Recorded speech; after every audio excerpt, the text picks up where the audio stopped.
Good day everyone. Today we will walk through the gardens under the Prague Castle and we will talk a little more about the history and significance of the historical Baroque gardens under the Prague Castle, which are open to the public, the newly reconstructed Great Palffy Garden and the small Vrtbovská Garden, and after extensive reconstruction also the Ledeburg Kolovrat and small Palffy Garden. Otherwise the gardens are accessible from Wallstein Street, near the Senate of the Parliament of the Czech Republic. The entrance to the gardens is from Wallstein Street through Kolovrat Square. In this place there are 5 terrace gardens on the southern slope of the Hradčany Hill, connecting the castle with Little Side.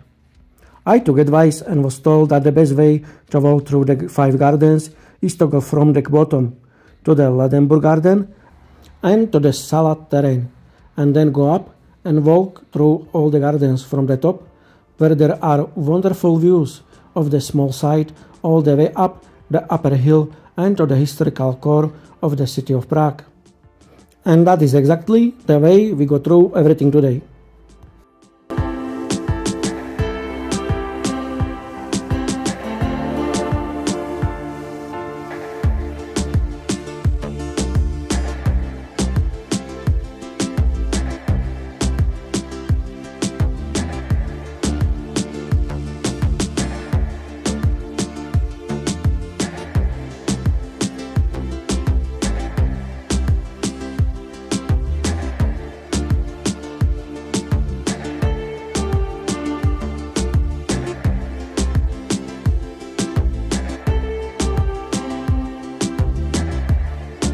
And now we have reached the end of the lower part of the gardens, and we will walk through the beautiful Ledeburg Garden, the most eye-catching of the 5 palace gardens, the Italian-style Ledenburg Baroque Garden, which has undergone a number of reconstructions and modifications during its existence.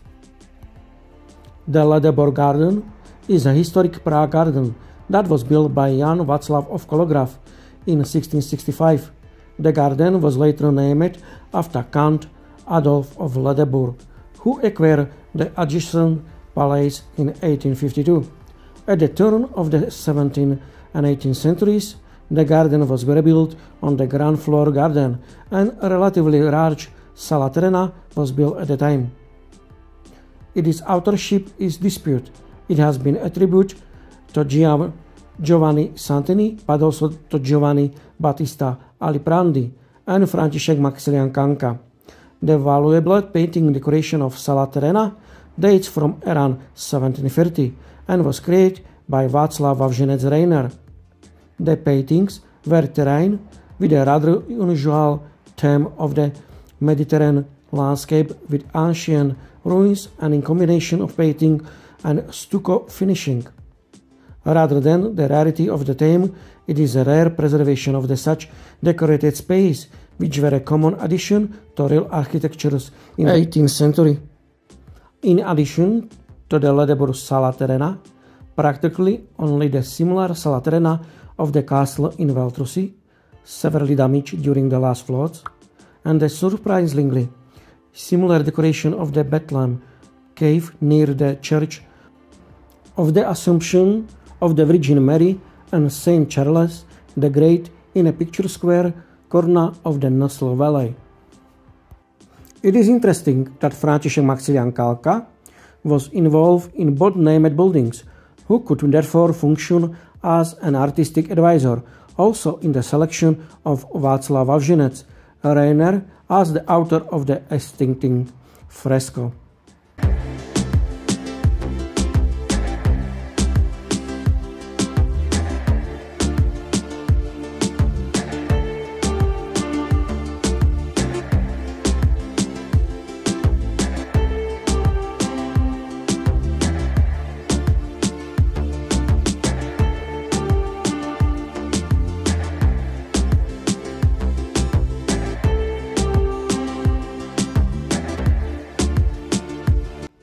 As for the Ledenburg Garden, the reconstruction of the garden did not begin until 1990.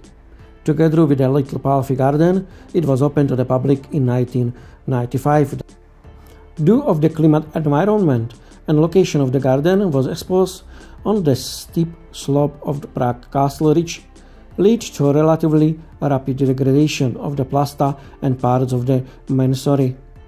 Therefore, in 1216, the National Institute of Monuments announced the start of the preparation of a new comprehensive reconstruction and that the gardens are now publicly accessible.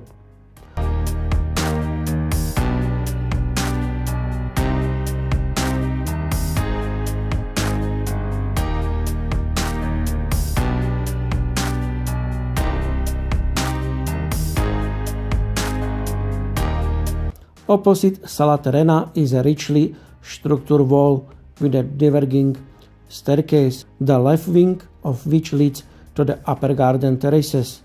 A statue of Hercules wrestling with Cerberus stands in the middle of the niche, and there is a fountain in the middle of the terrace. Water was originally brought to it from the fountain at Prague Castle. The symmetrically arranged terraces are connected by a staircase. At the top of the main axis of the garden stands an open pentagonal pavilion, which forms a distinct dominant feature.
At the bottom of the Sala Terena, in the Vrtbovská garden, is a luxurious gallery richly decorated with stucco used for lectures, social events and rentals, for example for wedding receptions.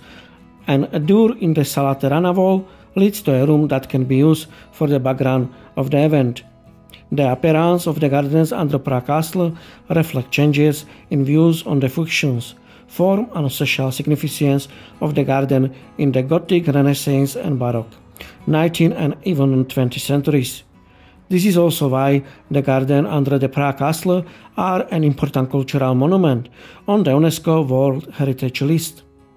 The southern slope under Prague Castle was formed from the Middle Ages until the 19th century. To this day, we can still find traces of Gothic fortifications, utility gardens, of Renaissance noble palaces, and a representative Baroque floral parterre. The beauty of the architectures is complemented by natural nooks and crannies. The rugged terrain is literally dotted with fountains, mysterious staircases, and passages, glorieties, loggias, with breathtaking views of the center of Prague. It forms the green base of Prague's most famous view, the view of the Hradčany. With their biological value, they improve the environment. In their detail, they enrich the architectural structure of the city and are a unique place of well-being and harmony of history, architectures, and nature. We are now above the Palffy Garden. Is mentioned in historical documents only 1681, when a house with a plot of land was bought by the burgher Šimon A. Renner, who set up a pub in the house and also took care of the garden. Now we will gradually walk through the other four gardens from above and briefly talk about a few points of interest. The Palffy Garden near the Palffy Palace is divided into a smaller utility garden and a larger ornamental garden. It is the work of František Maximilian Kanka. Contemporaneous with the construction of the palace, the parterre, and probably also the planting, underwent restoration in the early 19th century, which however did not change its highly Baroque concept. Langwell model captured the now non-existent greenhouse in the upper part of the garden. A masterfully composed main axis passes through the terrace. Arrangement of the upper part, forcing the viewer to change direction several times and walk through the differently designed exteriors and interiors as part of the connection of the individual terraces. Some stone elements were probably replaced in the 19th century, but this does not detract from the spatial gradation of the whole. This communication leads to the lower parterre through a tunnel connection with a characteristic detail of the interconnected large niche with an unusual framing profile. This motif originally appeared in the work of the Jan Blažej Santini, and Kanka became acquainted with it when he was completing some of Santini buildings, among others the already mentioned Chapel of the Holy Stairs with a Bethlehem cave near the Church of Assumption of St. Mary and St. Charles in Prague. On the ground floor, the mount of the communication is accentuated by a large edicula with Tuscan pilasters and a segment raised cornice, also with refined profiling of the cornice and morphological details. Another architectural element is the portal connecting the parterre with the entrance, the utility garden on the west side, a frequent from Roman models from the late 16th century, which was undoubtedly appreciated by an educated builder like Jan Josef of Alsten.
The third garden and last we are going to talk a little more is the Kolovrat garden. Same like the Palffy garden is divided into a useful and ornamental part, but this was directly connected to the palace, number 155/3.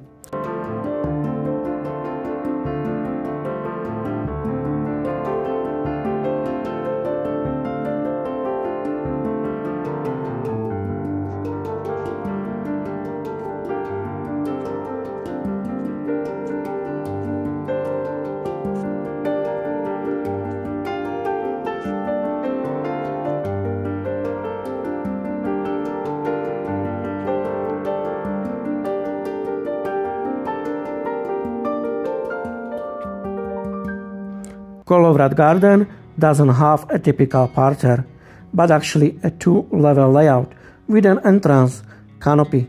It comes, as already said, from the period when this building was modified or immediately after it, from the 1870s and at the latest the 1880s, and it is almost certainly the work of Ignatius Jan Nepomuk Pagliardi.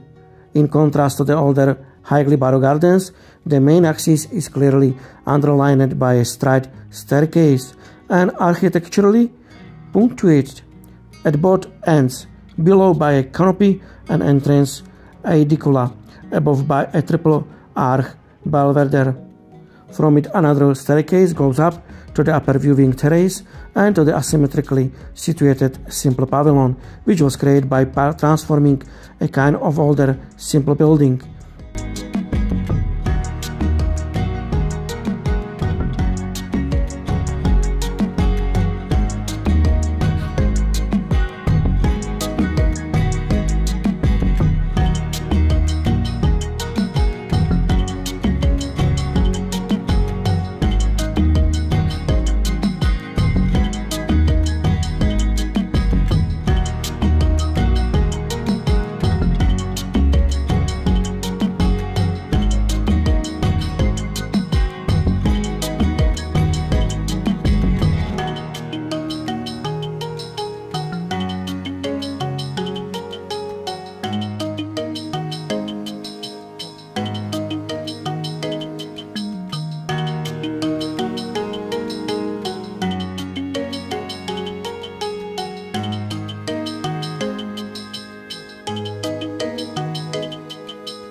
Its eccentric location indicates the assumption that it already stood on the grounds of the St. George Monastery.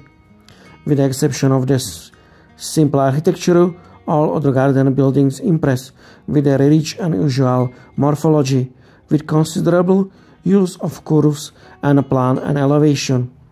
These solutions are reminiscent of the dynamic Prague Baroque of the peak period of the 1820s, but there is no doubt about their late Baroque age. To a certain extent, this is the personal style of the author, Ignatius Jan Nepomuk Pagliardi, who in the previous decade participated in the repairs and modifications of the several highly Baroque buildings. Significantly, the Lobkowicz Palace, where he mastered these details in depth and continued to use them as free quotations in one's own work. On the contrary, typical for the period on the border between late Baroque and Classicism, is the layout with a straight staircase, from which you ascend to the individual terraces which originally had different plantings. The Baroque garden as a picture of the world in its entirety is gradually changing here into a modern type of garden as a whole composite of individual parts. It contributes to the special poetics of this garden that it takes place in the backstage, which is contrast evokes precisely the architectural world of the ongoing Baroque era. Trust I was able to deliver a little background about these Baroque gardens under the Prague Castle, and you get interest to visit this beautiful place. When you like a tour with me, I would appreciate you subscribing to this channel, and I will talk to you all in another video. Tschüss!